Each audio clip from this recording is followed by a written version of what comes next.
xaflad ballaaran oo si weyn u soo agaasimeen ee xubno ka tirsan SSC ayaa waxay maanta ka dhacday magaalada Buuhoodle. xafladan oo uu hogaaminayay hogaamiye ku-xigeenka hoggaanka badbaadada iyo xoreynta midnimada gobolada SSC Korneyl Cali Sabarey, waxaana xafladaasi lagu dooranayay gudoomiye loo magacaabayay magaalada Buuhoodle ee xarunta gobolka Cayn. xafladan oo ay ka soo qayb galeen bulshooyinka reer Buuhoodle, waxgaradka iyo waayeelkaba. sidoo kale iyaguna waxaa xafladaasi goobjoogayaal ka ahaa ciidamada hoggaanka SSC, xubno ka mid ah golaha khusuusiga ee SSC, waxaana ugu horreyn ka hadlay xafladaasi hogaamiye ku-xigeenka hoggaanka badbaadada iyo xoreynta gobolada SSC Korneyl Cali Sabarey. iskaashan doonaan taana waan rajaynaya waan ku dadaalaa.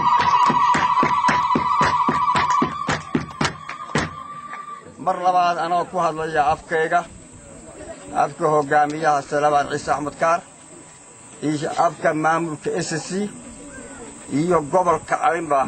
waxaan salaamayaa madaxda sharafta leh ee xubnaha SSC sida baarlamanka, ciidamada qalabka sida saraakiishooda iyo xubnaha mudanayaasha oo dhan, marwooyinka, ururada bulshada ah, dhalinyarada, hablaha, wiilasha, saxaafadda iyo dhammaan hay'adaha kala duwan ee ka soo qayb galay xafladatan. waan idin salaamayaa idinka.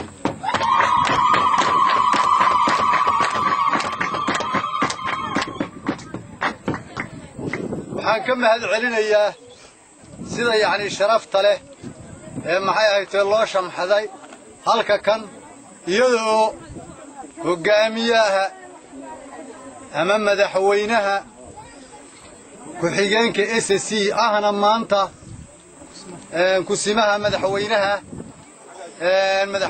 SSC uu uga hadlay inuu muddo dheer iyo saacado badan u soo lugaynayay waxqabadka iyo maxay ahayd halka kan hawsha uu maxay ahayd uga soo lugaynayay, iyo haddii ba ku samowgal yahay dhammaan ummadda fadhida ee mudane iyo madax iyo marwooyinba leh bidaalka naloo biday inaannu nahay kuwa wax qabanaya aniga iyo saaxiibadayda kaleba. insha Allah in ilaahay uu dadka fikirka naga qaba tiisana u ahaysiiyo, annagana ilaahay xilka noo sakhir.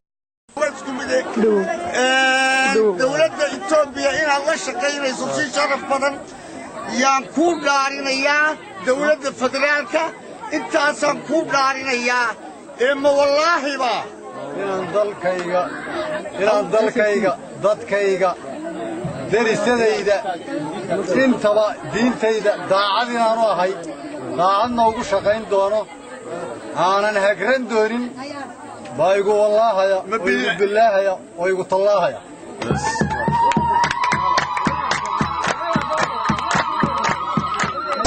TV caalamiga Rush TV Buuhoodle.